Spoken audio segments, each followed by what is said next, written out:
It's Graphics, thank God for another video, and welcome back to Black Ops 1. You know, every tier 1 perk in Black Ops 1 solves a completely different problem. For example, Lightweight makes you faster, Scavenger keeps you supplied, Ghost keeps you off the radar, Flak Jacket protects you from explosives, and Hardline helps you get kill streaks faster. The problem is you can only choose one. There's no perk greed in this game. That begs the question, which perk should you actually use? So in this video, I'm breaking down what every perk does, the benefits of using it, how can you play without it, and the situations where it makes the most sense. And by the end, I'll be answering the biggest question, are these perks actually worth using? If that sounds good to you, let's get into it. Recently, I made a video showing you how to unlock every pro perk in this game. A link to that video will be in the description. But after making that video, it got me thinking. Unlocking every pro perk is one thing. Actually knowing how to use them is something completely different.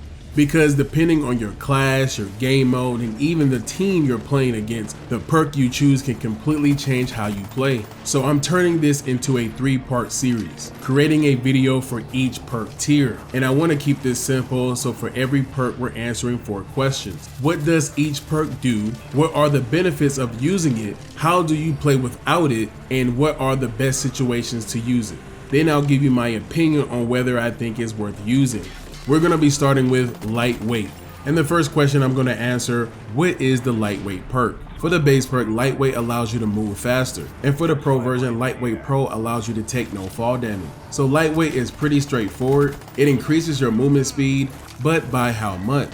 I did a few tests with the movement speed with and without the perk, also testing sprint and straight speeds. Now fair warning, I'm not an analyst in-depth type of guy, but I did my best. For the first demonstration, I tested the regular strafing speed, and as a result, you're going to save about 0.14 seconds. Now for this next demonstration, I decided to test the ADS speed while strafing, and as a result, you're going to save about 0.14 seconds as well. Next, I decided to test the sprint speed. Again, I'm not the best at this analyst, but I did my best. First, I did a sprint test with the SP5K with and without the perk. For these tests, I'm going to be using this piece of barrier cover as a position marker.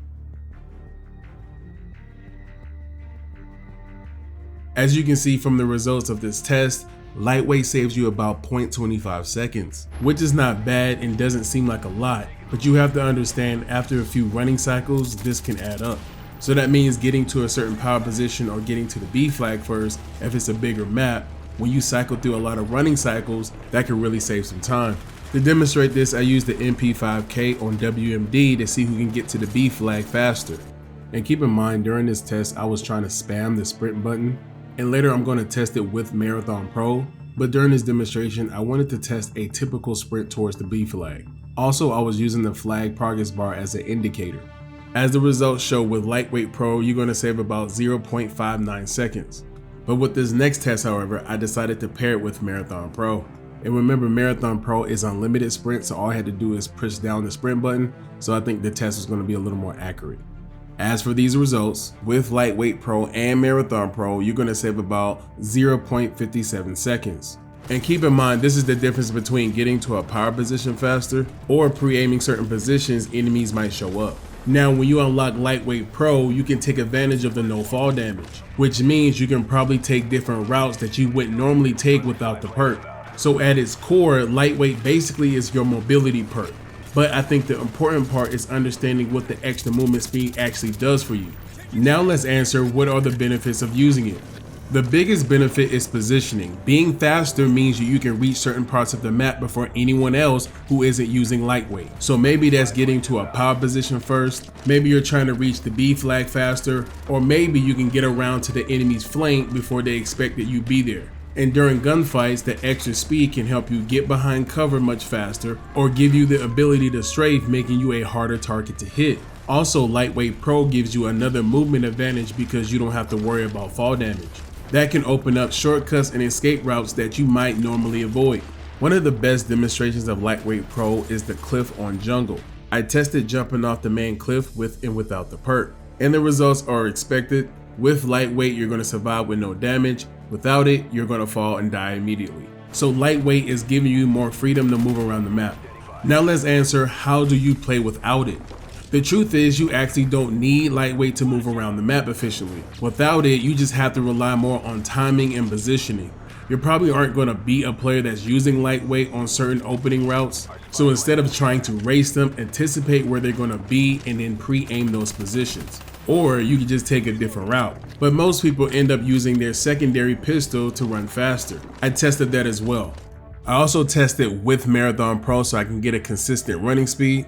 And just to let you know, ballistic knives has a similar running speed as a pistol. And the results of this one shows with Lightweight Pro and Marathon Pro, you're going to save about 0.44 seconds as opposed to not having Lightweight Pro with Marathon Pro. Keep in mind, you have to be careful with drops because without Lightweight Pro, fall damage can leave you weak before a gunfight. Basically, without Lightweight, you have to move smarter instead of just moving faster. Now let's answer what are the best situations to use it. I think lightweight makes the most sense for aggressive players, especially if you're using an SMG, shotgun, or any class where you're constantly moving. You can also increase the speed of your LMGs if you want to, and it can really be useful in objective-based game modes, especially capture the flag. If getting to the objective first matters, that extra movement speed becomes more valuable, especially if you're pushing the B flag to establish an early lead. And on maps with a lot of verticality, Lightweight Pro gives you more options. So to answer the question, is it worth it? If you like rushing around the map, then definitely. But if you're someone who plays a little slower, you're probably not going to get enough value out of it. Now up next we have Scavenger. What is the Scavenger perk? For the base perk, Scavenger replenishes your ammo and lethal grenades from fallen enemies, and this also applies to your teammates. Now for the Pro version, Scavenger Pro starts you off with an extra mag and replenishes your tactical grenades from fallen enemies and teammates. So what this perk does the best, it keeps a good life going. Now let's answer what are the benefits of using this perk. If you're somebody who survives long enough to actually run out of ammo, Scavenger can be very useful. So instead of killing a few players and actually being forced to pick up somebody else's weapon, you can keep using the gun and class that you prefer. And this can be useful if you have a weapon with an attachment that you really like, or you want to use a suppressor to stay off the minimap. And being able to replenish your equipment means that you can continue getting value out of the rest of your class as well. And Scavenger Pro makes that even better because you're starting off each life with more ammunition. So if you're planning on going on longer streaks, Scavenger removes one of the biggest things that can eventually stop you, running out of ammo. Now let's talk about how do you play without it. Without Scavenger, you need to pay more attention to how much ammunition you're using. And you don't need to spray at somebody across the map knowing that you're probably not going to get the kill. I've been guilty of this a few times myself. But if you do survive long enough to run out of ammo, just pick up an enemy or a fallen teammate's weapon.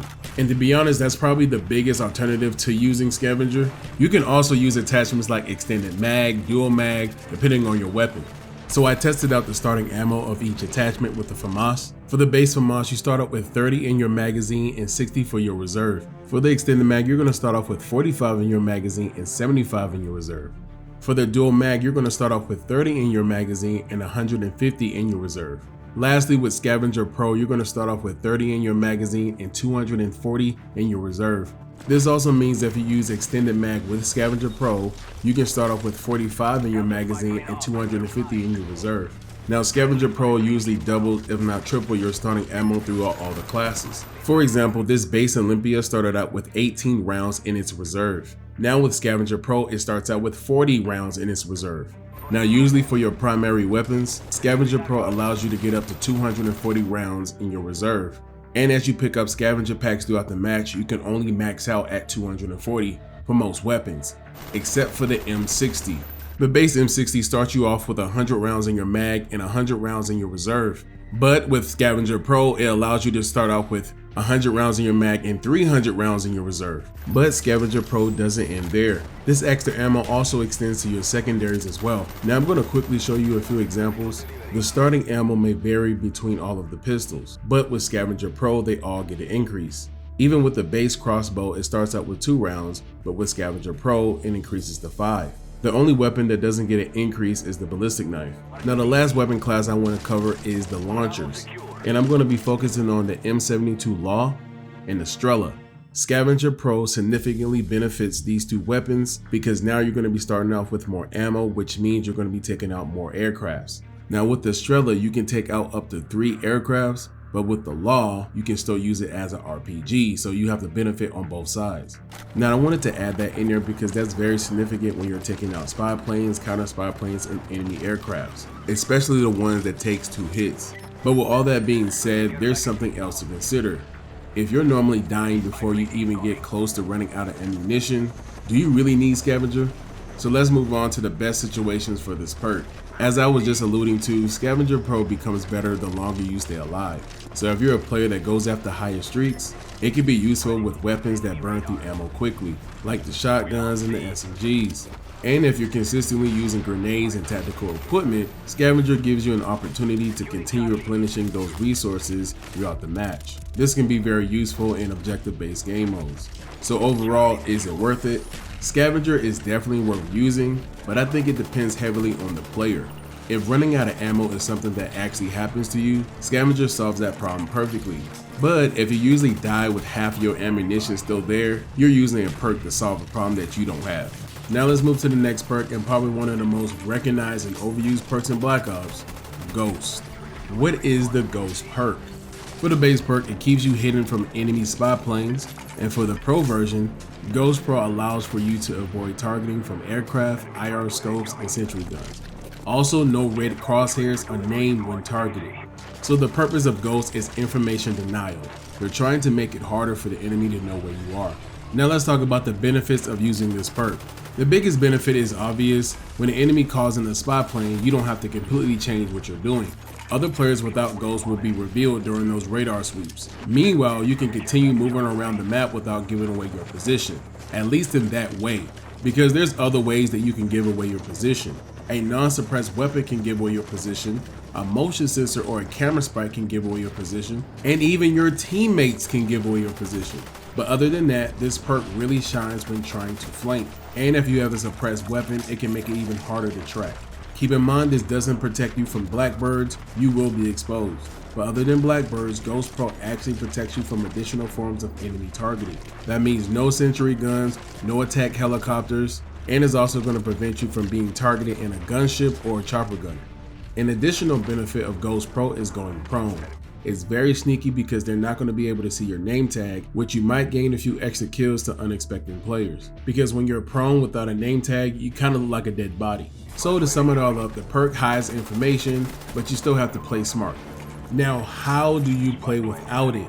Now, this might be one of the most important examples in this video because Ghost has a really obvious alternative. Shoot the spy plane down. If you don't want to use Ghost, carrying a launcher can remove the problem completely. And instead of only protecting yourself, you're actually helping your entire team. When you run the Strela, you have 2 rockets, so you can take down 2 spy planes or even a counter if it's up there. Another way to play without it is to not sit in the same place. Make sure you're moving around, and when the radar sweeps, it can confuse an enemy that's heavily relying on you. And if you're trying to play stealthy without Ghost, you have to understand that the suppressor alone doesn't give you the same protection. You can run Jammer as an equipment, but keep in mind when Jammer disrupts a player's minimap, they get more cautious. But for the short end of it, you just have to manage those spy planes, or you can run counter spy planes. Now let's talk about the best situations for using this perk. Ghost becomes more valuable when the enemy team is constantly spamming spy planes. And like I said earlier, it's great for flankers and players who want to play stealthy. It can also be useful for snipers who's holding down a power position.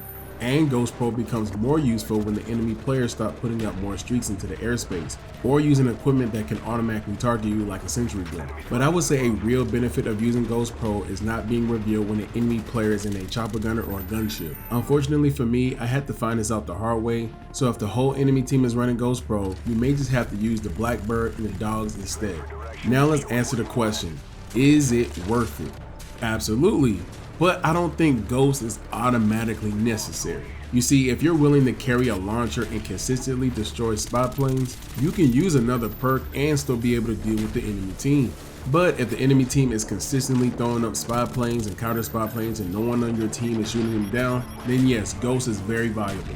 But as a side note, in free-for-all, Ghost Pro can be extremely necessary, especially if everyone is running spy planes. But for most games, it's going to be at least 1 or 2 people running counter, so you'll be fine. That means no one gets information. So to wrap this up, Ghost Pro is really necessary when the enemy team is constantly spamming spy planes. So that means you don't need to use it by default. Now let's move on to the next perk, Flak Jacket. What is Flak Jacket? Flak Jacket allows you to take less explosive damage. And for the pro version, Flak Jacket Pro allows you to deflect fire damage and safely toss back frag grenades. So this perk has one main job: keep the grenade spam at bay. So what are the benefits of using this perk? Well, when you're playing certain game modes, this becomes one of the most important perks. For example, domination. Since everybody knows where the B flag is, what do you think most players are going to do? They're going to start throwing every grenade towards the flag. But Flak Jacket gives you a much better chance of surviving this. So I ran a few tests to show off the utility of this perk. First, I wanted to test the Claymore with and without Flak Jacket, and I wanted to test it from the same distance that most people would die from. And then I tested the frag grenade, and I also wanted the explosion radius to be at a similar distance as well. Then lastly, I tested Flak Jacket with the explosion of a vehicle, in which I didn't know this perk actually protected you from. So by these results, you can actually take a lot of explosive damage by using Flak Jacket. And that's why I think the biggest benefit of this perk isn't simply surviving the explosions. It's being able to stay somewhere another player may be forced to leave. So if you're capturing an objective and somebody throws a grenade at you, a player without Flak Jacket has to immediately abandon the capture. In this game, the capture resets completely, unlike the modern cards where it only reduces the progress. But with Flak Jacket, you have a better chance of staying there. But however, this perk does have limits. You're not just invincible to explosions, and I wanted to test that out. For this demonstration, I wanted to test the limits of Flak Jacket, and these results show that you can take out a person using Flak Jacket with 2 grenades, or if they're significantly damaged. I also discovered when you combine a grenade with a vehicle, the combination of those 2 things won't protect the player using Flak Jacket. So understanding these things will help you decide whether you should capture an objective or not. Now let's talk about how do you play without it. Without Flak Jacket, you just simply need to respect explosives. You have to watch where enemies commonly throw grenades, and when you see that grenade indicator, move. But if you're trying to capture a flag or stay on an objective, if the enemy player actually throws a frag grenade, you can try to throw back the grenade, but keep in mind it might blow up in your face. So ultimately, without it, your biggest defense against explosives is simply not being where the explosive lands. So what are the best situations for using this perk? Flak Jacket shines in any game mode like domination, demolition, headquarters, search and destroy, you name it. Basically any game mode where players are fighting over objective locations. And if you're trying to hold down a power position, getting you out of that spot is going to become much harder if you don't take explosive damage. And it's also a great reaction perk. If you join a lobby and everybody's throwing explosives everywhere, switch to Flak Jacket. Sometimes the best perk choice is simply a response to how the other team is playing. So is it worth it? Absolutely, in the right situation. Flak Jacket might not be useful in a lobby when no one is throwing explosives, but then in the very next game, it might save your life 10 times. Besides, the added benefit of the fire damage is great, especially for napalm strikes and the flamethrower if any players are running that. And you can also just run through Claymore. So this perk is really situational because when you need it, you're really gonna need it. Finally, we're gonna move on to the last perk, which is Hardline.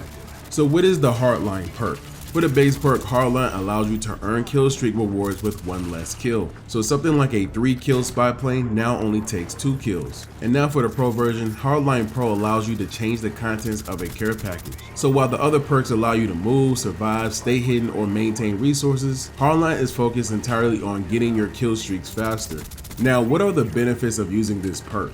To be honest, 1 kill doesn't sound like a huge difference until you start paying attention to how often you find yourself dying 1 kill away from your streak. Now, I'm not really talking about a spy plane because if you usually go for streaks, getting 3 kills for a spy plane is usually easier to earn.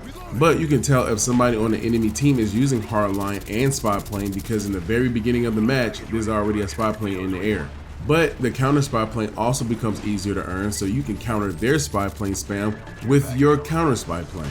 But when it comes to the higher kill streaks, they become slightly more realistic to earn. So that means going for those higher kill streaks actually might be worth it. And if you're going for the lower streaks, you can potentially cycle through them much more often during the match. So that means Hardline Pro becomes more of a team perk when you're running those support streaks. Because if you're constantly putting up spy planes and counter spy planes in the air, everybody on your team benefits. But what really makes this perk interesting is using Hardline Pro to reroll your care packages. So if you call in your care package and you don't like what you get, roll it again. You might get something better, you might get something worse, but that's the gamble. And really that makes every game that much more exciting, especially if you're someone who doesn't go for those higher kill streaks. Now, how do you play without this perk? Well, without Hardline, you just have to get one extra kill. Now that sounds obvious, but it's actually dependent on how you build your class. Starting with choosing kill streaks you can realistically earn. If you're constantly dying before reaching your streaks, lowering your kill streaks might actually help you more than just using Hardline. And just remember, another tier 1 perk can indirectly help you earn those kill streaks anyway.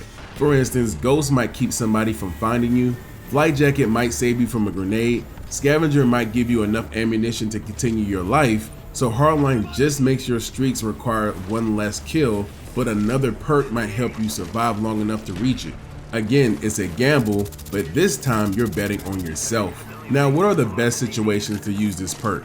Having good support with lower kill streaks can help any team in any game mode. Spy planes, counter spy planes, care packages, those streaks become extremely easy to cycle and can help you and your teammates play better. But if you're using care packages, Hardline Pro becomes much more useful and interesting. And this can be great for somebody who regularly gets close to their streaks but seems to die right before earning them. Now, is it worth it? Yes, but I think Hardline depends on how consistent you are as a player. It doesn't make you survive longer, it doesn't help you win gunfights, it just helps you get your kill streak sooner. And depending on the player, that can be extremely useful. Or useless, unless you turn a counter spy plane into a chopper gunner, which can significantly change the tide of a battle, which might ultimately change the outcome of a game. Now here's the final verdict. After looking at all 5 tier 1 perks, I don't think there's one perk that automatically belongs on every class. Each one solves a different problem. If you want more speed and mobility, use lightweight. If you're consistently running out of ammo, use Scavenger. If you're tired of spy planes giving away your position, run Ghost. If explosives are destroying you, use Flak Jacket. And if you're dying one off of your kill streaks, use Hardline. And Pro for those care packages. And I think the biggest lesson with tier 1 perks is understanding not only what the perk does, but how to use it. You have to look at how you're actually playing and ask yourself, what keeps killing you, what keeps slowing you down, what's keeping you from getting your streaks, then choose a perk that fixes that problem. Because sometimes the best perk isn't the strongest one on paper. It's the one that allows you to play how you want and ultimately make you better. So that's going to be it for this one. Thank you guys for watching the video. In the next video, I'm going to be continuing this series by breaking down tier 2 perks while using this same format. So make sure you stay tuned for that. And if you guys enjoyed the video, make sure you like the video and comment what tier 1 perk are you using the most. And did this video change your perspective on how you view tier 1 perks? Leave it in the comment section below, and just like always, no stress, do your best, God bless, peace.